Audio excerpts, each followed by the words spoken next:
You ask Tiger to solve. This deals with linear equations with one unknown.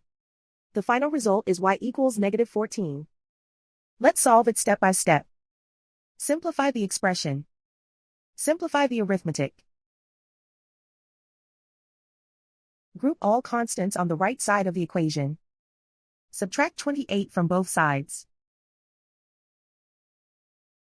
Simplify the arithmetic.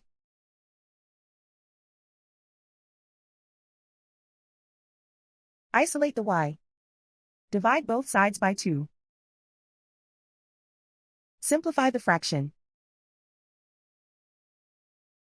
Find the greatest common factor of the numerator and denominator. Factor out and cancel the greatest common factor. And so the final result is y equals -14.